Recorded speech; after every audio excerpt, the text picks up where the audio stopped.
आज की दुनिया में किसी समझदार आदमी से किसी भूत प्रेत चुड़ैल टैन के विषय में बात करो तो वो आपको पागल बोलेगा। वहीं दूसरी तरफ किसी ऐसे शख्स से पूछिए जो ऐसे हालातों से गुजर चुका हो तो वो आपको अपने और उस खौफनाक घटना के अनुभव को बड़ी ही बेताबी से आपको बताएगा। यकीन मानिए आज भी इन आत्माओं का वर्चस्व कायम है।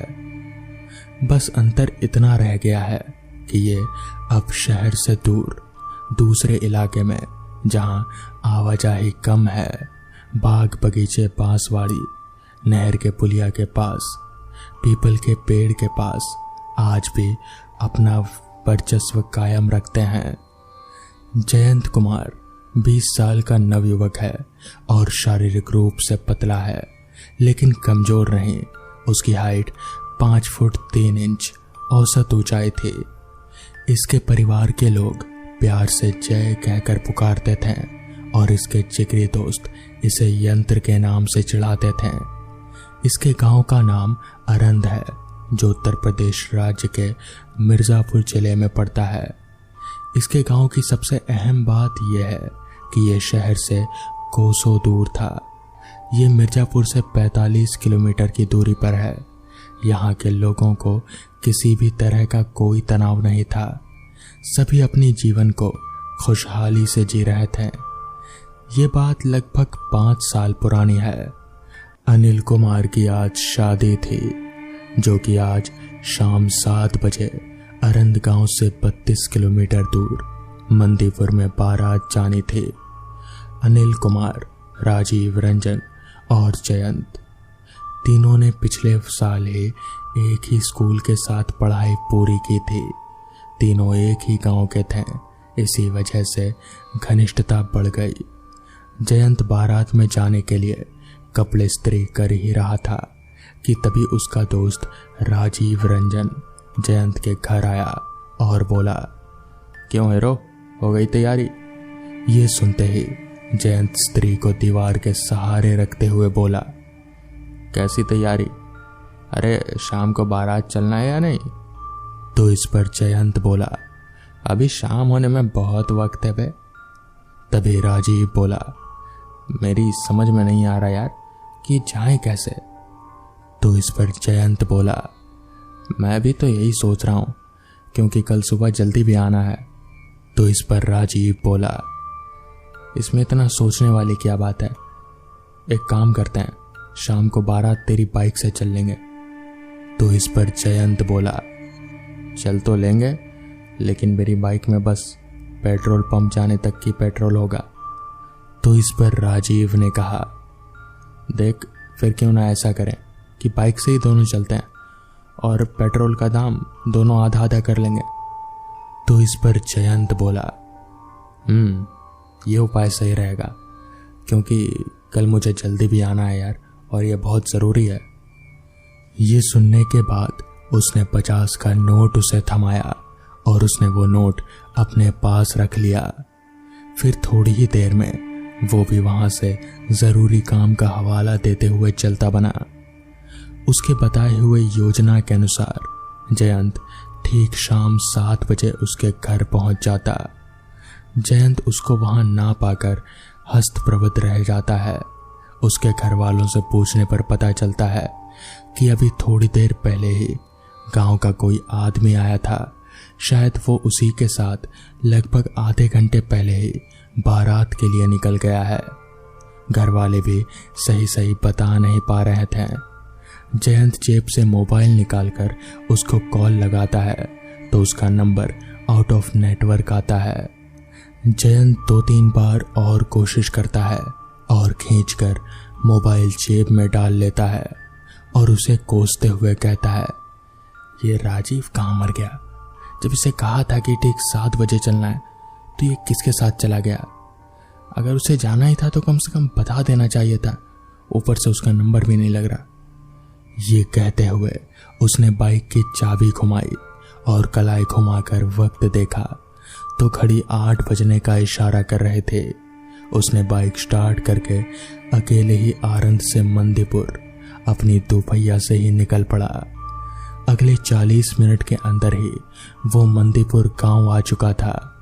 उसने देखा कि सड़क के किनारे रंग बिरंगे रोशनी के साथ एक कतार में कुछ लोग बिजली के लैंप को ढो रहे थे, जो कि ऑर्केस्ट्रा वाले को उस अंधेरे में रास्ता दिखाने का काम बखूबी निभा रहे थे। ऑर्केस्ट्रा के आगे आगे गांव के कुछ लोग रंग बिरंगे परिधानों में अपने नाच का कौशल दिखाने में मशगूल थे। इनमें कुछ लोग वो भी थे जिन्होंने आज तक कभी भी नाचा नहीं था और वो इस मौके का अच्छी तरह से फायदा उठा रहे थे। इनमें से कुछ अधेड़ उम्र के आदमी भी थे जो हाथों से इशारा कर करके आने जाने वाली गाड़ियों पर हुक्म चलाते और अपने हिसाब से रास्ता भी दिखाने का काम कर रहे थे। सभी अपने ही धुन में मस्त थे। वहीं दूसरी तरफ जयंत का दोस्त अनिल कुमार, जो सुनहरे रंग की शेरवानी और कत्थई रंग के पगड़ी के साथ में सफेद घोड़ी पर बैठे मुंह को लटकाए धीरे धीरे आगे बढ़ रहा था, मानो जैसे कह रहा हो कि इसकी बर्बादी पर इसे छोड़कर सभी जश्न मना रहे हो और उसकी व्यथा सुनने वाला कोई नहीं है। शायद अब बहुत देर हो गई है। इन सभी आदमियों से जब जयंत की नजर हटी तो उसने बड़े ध्यान से राजीव को ढूंढने की कोशिश की, मगर उसे राजीव कहीं भी नजर नहीं आया। अब उसे बहुत गुस्सा आया। उसने अपनी बाइक को खड़ा किया और एक बार फिर कॉल करके उसका जायजा लेना चाहा, तो मोबाइल निकालकर वो दंग रह गया क्योंकि उसका फोन स्विच ऑफ था।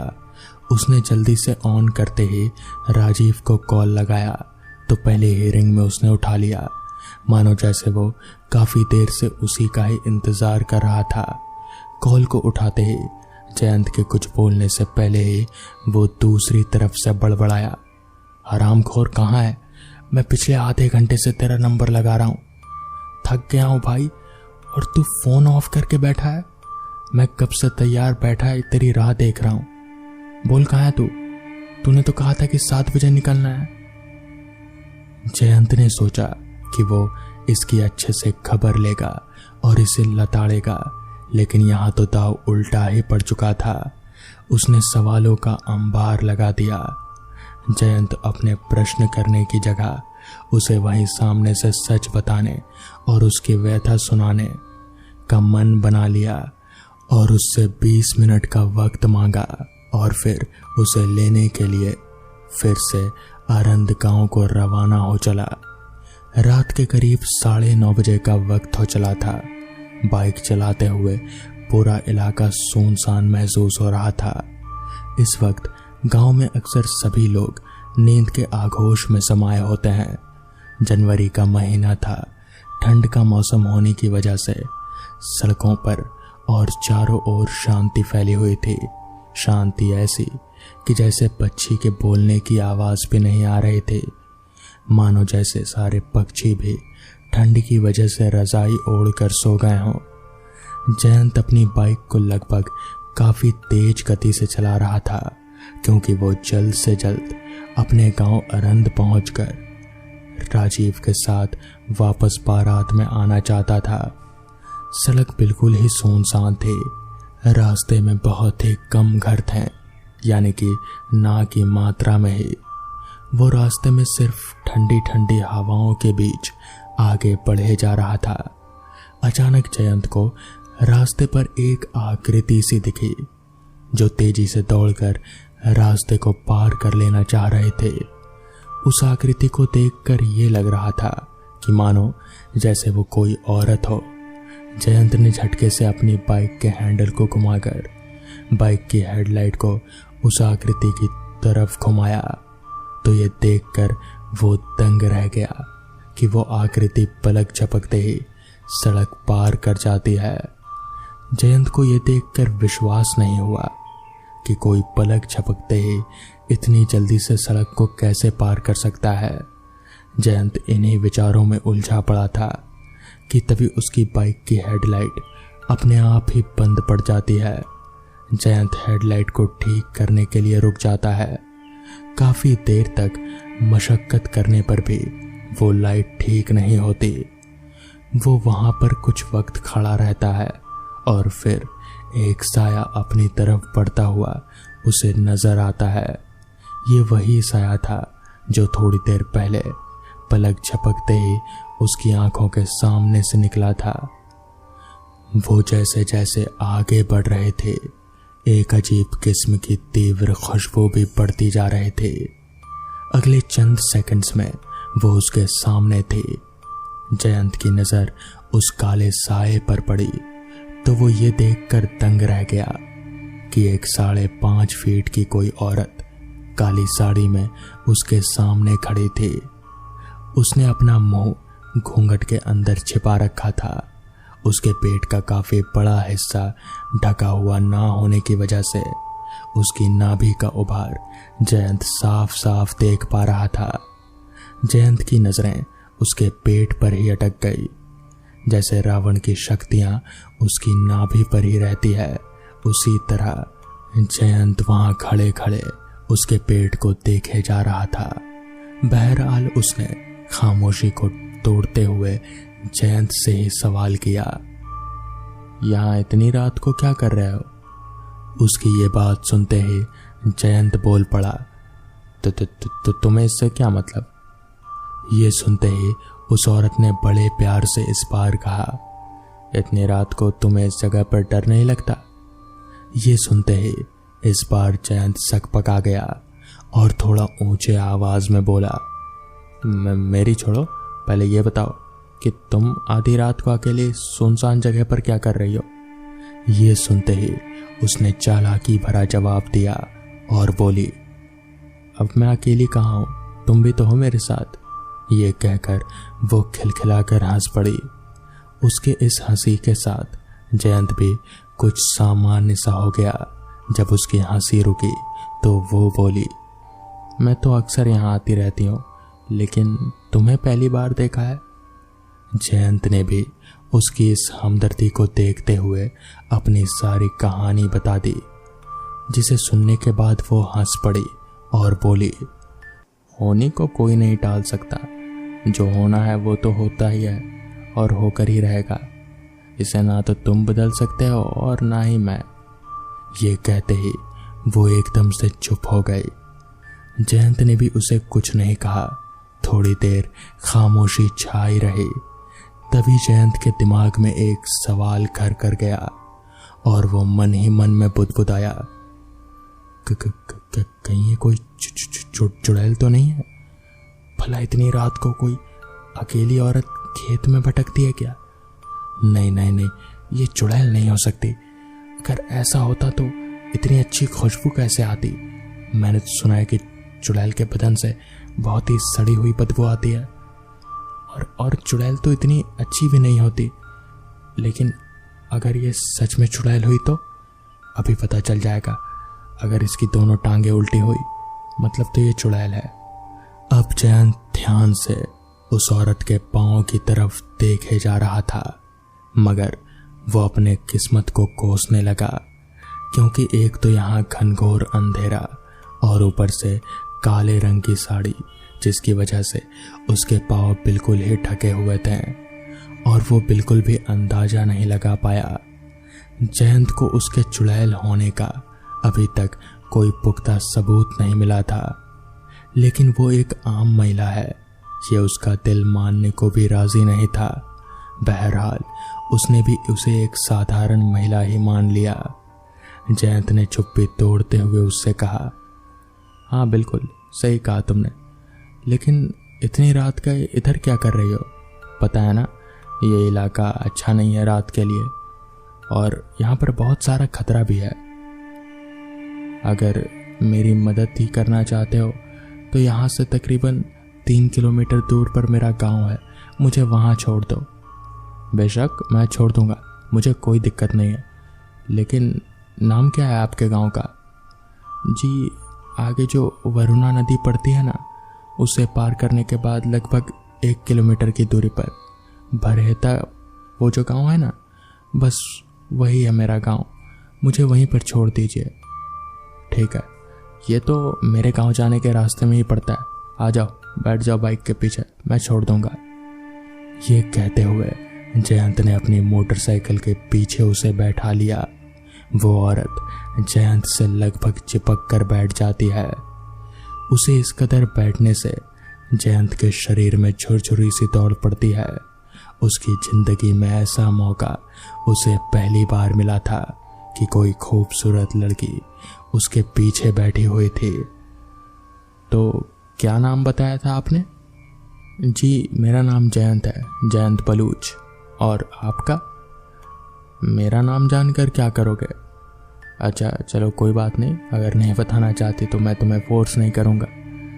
नहीं कोई बात नहीं। जी मेरा नाम रचना है। इस पर जयंत ने पूछा, आपकी शादी हो गई? तो इस पर रचना ने जवाब दिया, नहीं अभी तक तो नहीं। और आपकी? तो इस पर जयंत ने कहा, नहीं मेरी भी शादी नहीं हुई। ये कहने के साथ वो औरत जयंत के जिस्म से काफी चिपक जाती है।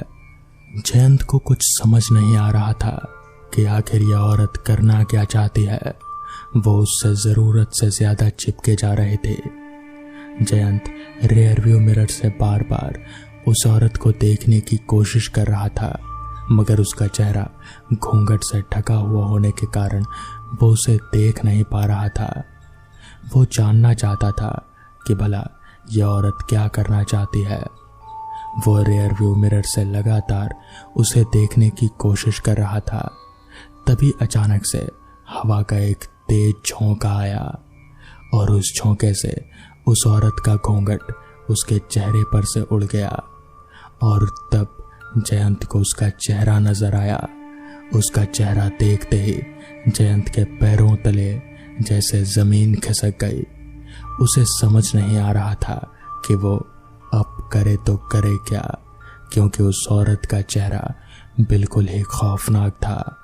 उसका चेहरा पूरा कुचला हुआ था और उसके चेहरे पर कीड़े रेंग रहे थे। उसकी आंखें पूरी सफेद थी। आंखों की काली पुतलियां नहीं थी, जैसे दोनों आंखें पत्थर की हों। और उसकी जुबान से खून टपक रहा था। उसकी जीभ बहुत ज्यादा लंबी थी। वो अपनी जीभ को जयंत के गर्दन पर लटकाए जा रहे थे। जयंत को कुछ भी समझ नहीं आ रहा था कि वो क्या करे। वो एक तरीके से बुरी तरह से फंस चुका था और वो ये भी जानता था कि अगर उसने ये जताया कि वो जान चुका है कि यह औरत कोई इंसान नहीं बल्कि एक चुड़ैल है, तो वो इसे मार डालेगी। अब उसके पास एक ही चारा था, या तो वो इसी तरह चलते रहने का नाटक करे या फिर वो कुछ ऐसा करे जिससे ये चुड़ैल उसका पीछा छोड़ दे। मगर जयंत को समझ नहीं आ रहा था कि वो ऐसा क्या करे। तभी जयंत ने जोर जोर से हनुमान चालीसा का पाठ करना शुरू कर दिया। उसके ऐसा करते ही वो चुड़ैल जो उससे कुछ देर पहले तक बिल्कुल चिपकी हुई थी, वो उससे अब धीरे धीरे अलग होने लगी और वो मन ही मन में कुछ बुदबुदाने लगी। हनुमान चालीसा पढ़ते रहने के बाद जयंत ने थोड़ी देर बाद रियर व्यू मिरर से पीछे देखा तो पाया कि वो चुड़ैल अब उसके पीछे से गायब हो चुकी है। जयंत समझ गया कि वो शायद बच चुका है। उसने जल्दी से बाइक की रफ्तार को तेज किया और जल्दी से अपने गांव पहुंच गया। तो दोस्तों, ये थी आज की कहानी। अगर आपको ये कहानी पसंद आई हो तो वीडियो को लाइक और चैनल को सब्सक्राइब करना ना भूलें। तो मैं आपका दोस्त आर्यन जल्द ही मिलूंगा आपसे ऐसी ही नई कहानी के साथ। तब तक के लिए अपना ख्याल रखें।